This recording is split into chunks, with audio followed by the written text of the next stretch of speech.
ವೇದಿಕೆಯ ಮೇಲೆ ನಮ್ಮ ನೆಚ್ಚಿನ ಕ್ಷೇತ್ರ ಶಿಕ್ಷಣಾಧಿಕಾರಿಗಳು ಮಾನ್ಯ ಶ್ರೀ BS ಸಾವಳಗಿ ಸರ್ ಅವರಿದ್ದಾರೆ. ಆಗ್ತಾನೆ ಹೇಳಿದ್ರಲ್ಲ, ನಮ್ಮ NMMS ನಮ್ಮ ಇಡೀ ಶಿಕ್ಷಕರಿಗೆ ಅದು ಸರ್ ಬಂದಾಗಲೆಲ್ಲ ವೇದಿಕೆ ಯಾವುದೇ ಇರಲಿ ಅದನ್ನು ಹೇಳ್ತಾರೆ. ಕಾರಣ ಇಷ್ಟೇ, ಒಬ್ಬ ಬಡ ಮಗು ಹಸಿವಿನಿಂದ ಬಳಲಿರುತ್ತೆ, ಆ ಹಸಿವಿನ ನೋವು ಏನು ಅಂತ ಗೊತ್ತಿರುತ್ತೆ. ಹಸಿವಿನಿಂದ ಬಳಲಿರುವ ಆ ಮಗುವಿಗೆ ಪ್ರತಿ ತಿಂಗಳ ಬರುವಂತಹ ಆ 2,000 ರೂಪಾಯಿ, ಆ 10,000 ರೂಪಾಯಿಗಳ ದುಡ್ಡಿದೆಯಲ್ಲ, ಎಷ್ಟೋ ಮಕ್ಕಳ ಬದುಕಿಗೆ ಆಶ್ರಯ ಆಗ್ಬೇಕು ಅನ್ನುವಂಥ ದೂರದೃಷ್ಟಿ ಕಳಕಳಿ ಇರೋದ್ರಿಂದ ಆ ಮಾತನ್ನ ಹೇಳ್ತಾರಲ್ಲ, ಅವರ ವ್ಯಕ್ತಿತ್ವದ ಸೂಕ್ಷ್ಮತೆಗೆ ಅದು ಸಂದ ಗೌರವ. ಅವರನ್ನ ಈ ಸಂದರ್ಭದಲ್ಲಿ ಸ್ಮರಿಸಿಕೊಳ್ತಾ, ವೇದಿಕೆಯ ಮೇಲಿರುವ ಮಾನ್ಯ ಶ್ರೀ ಬೆಳಗಲ್ ಸರ್ ಅವರು, ಅದರಾಚೆಗೆ ದರಿಕಾರ್ ಸರ್ ಅವರು, ನಮ್ಮ ಕೌದಿ ಸರ್ ಅವರ ಆದಿಯಾಗಿ ಉಪಸ್ಥಿತರಿರುವ ಎಲ್ಲ ಗುರುಬಳಗ ಇದೆ, ತಾವೆಲ್ಲರೂ ಇದ್ದೀರಿ, ಮಾಧ್ಯಮದ ಎಲ್ಲ ಬಂಧುಗಳಿದ್ದಾರೆ. ಅವರಿವರೆನ್ನದೆ ತಮ್ಮೆಲ್ಲರ ಅಂತರಾತ್ಮದಲ್ಲಿ ಅಡಗಿರುವ ಆ ಚೈತನ್ಯಕ್ಕೆ ನಾನು ಶರಣು ಅಂತ ಹೇಳ್ತಾ ಒಂದು 4 ಮಾತುಗಳನ್ನ ಈ ಸಂದರ್ಭದಲ್ಲಿ ನಾನು ಹಂಚಿಕೊಳ್ತೇನೆ.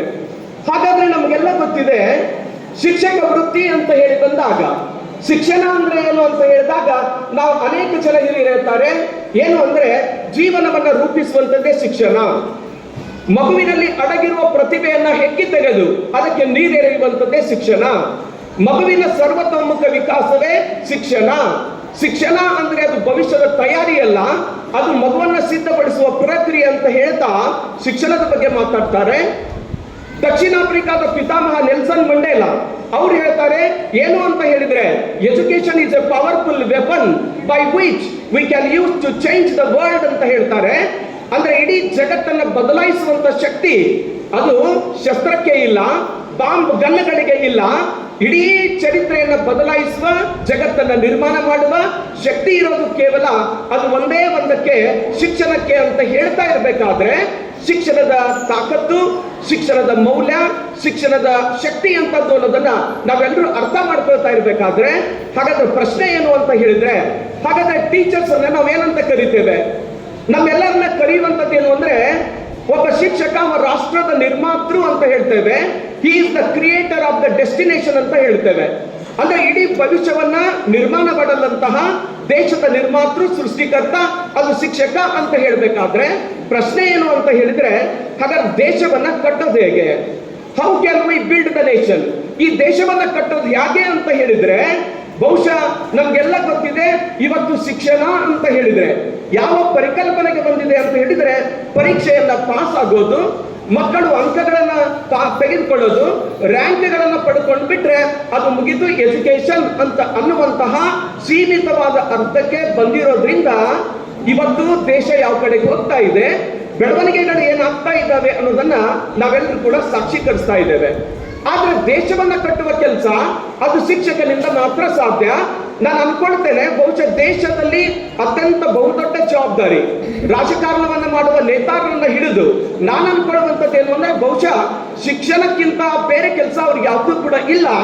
ಯಾಕೆ ಅಂತ ಹೇಳಿದ್ರೆ, ಆಚಾರ್ಯ ಚಾಣಕ್ಯ ಅವರು ಹೇಳ್ತಾರೆ, ಒಂದು ದೇಶದ ಭವಿಷ್ಯ ಆ ದೇಶದ ಶಿಕ್ಷಕರ ಜ್ಞಾನ ಮಟ್ಟವನ್ನು ಮೀರಲಿಕ್ಕೆ ಸಾಧ್ಯನೇ ಇಲ್ಲ.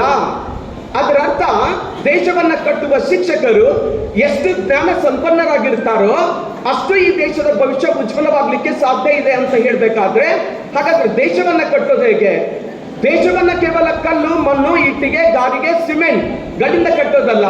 ಈ ದೇಶವನ್ನ ಕಟ್ಟೋದು ಹೇಗೆ ಅಂತ ಹೇಳಿದ್ರೆ, ಇಡೀ ಭವಿಷ್ಯದ ಉಜ್ವಲವಾದ ಪರಂಪರೆಯನ್ನ, ಭವಿಷ್ಯವನ್ನ ತಮ್ಮ ಅಂತರಂಗದಲ್ಲಿ ಇಟ್ಕೊಂಡು ಬಂದಿರುವಂತಹ ಮಕ್ಕಳ ಮನಸ್ಸುಗಳಲ್ಲಿ ಅಡಗಿರುವ ಆ ಶಕ್ತಿಯನ್ನ ಜಾಗೃತಗೊಳಿಸಿ ಅವರಲ್ಲಿ ಪ್ರೀತಿ, ಪ್ರೇಮ, ಅನುಕಂಪ, ವಿಶ್ವಾಸ, ಪ್ರಾಮಾಣಿಕತೆ, ತ್ಯಾಗ ಎಲ್ಲದರ ಆಚೆಗೆ ಈ ದೇಶ ಪ್ರೇಮದ ಭಾವನೆಯನ್ನ ತುಂಬುವುದರ ಮೂಲಕ ಈ ಇಡೀ ದೇಶದ ಭವಿಷ್ಯವನ್ನ ಕಟ್ಟುವ ಕೆಲಸಕ್ಕೆ ನಾವುಗಳೆಲ್ಲ ಮುಂದಾದಾಗ ನಾವು ಶಿಕ್ಷಕರ ದೇಶದ ನಿರ್ಮಾತೃಗಳಾಗ್ಲಿಕ್ಕೆ, ಶಿಕ್ಷಣ ಜಗತ್ತನ್ನ ಬದಲಾಯಿಸಬಲ್ಲ ಅಸ್ತ್ರ ಆಗ್ಲಿಕ್ಕೆ ಸಾಧ್ಯ ಇದೆ ಅನ್ನೋದನ್ನ ನಾವು ಮರೀಲಿಕ್ಕೆ ಹೋಗ್ಬಾರ್ದು. ನಮ್ಗೆ ಗೊತ್ತಿದೆ, ಒಬ್ಬ ಶಿಕ್ಷಕ ಸಾಮಾನ್ಯ ಶಿಕ್ಷಕ ಅಲ್ಲ, ಹಿ ಈಸ್ ಎ ಮ್ಯಾಜಿಸಿಯನ್. ಅವನು ಒಬ್ಬ ಮಾಂತ್ರಿಕ, ಮನಸ್ಸು ಮಾಡಿದರೆ ಪವಾಡಗಳನ್ನ ಸೃಷ್ಟಿಸಬಲ್ಲ. ಅಂತ ಪವಾಡಗಳನ್ನ ಜಗತ್ತಿನ ಶ್ರೇಷ್ಠ ಗುರು ಪರಂಪರೆ ತೋರಿಸ್ಕೊಂಡು ಬಂದಿದೆ. ಹೇಗೆ ಅಂತ ಕೇಳಿದ್ರೆ, ಒಬ್ಬ ಹುಡುಗ ಸ್ನಾನವನ್ನ ಮಾಡ್ತಾ ಇರ್ತಾನೆ. ಸ್ನಾನವನ್ನ ಮಾಡಬೇಕಾದ್ರೆ ಬಟ್ಟೆಯನ್ನು ಹೊರಗೆ ಹಾಕಿರ್ತಾನೆ. ಆ ಸಂದರ್ಭದಲ್ಲಿ ಪಲ್ಲವರ ಅಶ್ವಮೇಧ ಯಾಗದ ಕುದುರೆ ಓಡ್ಕೊಂಡು ಬರುತ್ತೆ, ಆ ಬಟ್ಟೆಯ ಮೇಲೆ ಹಾದು ಹೋಗುತ್ತೆ.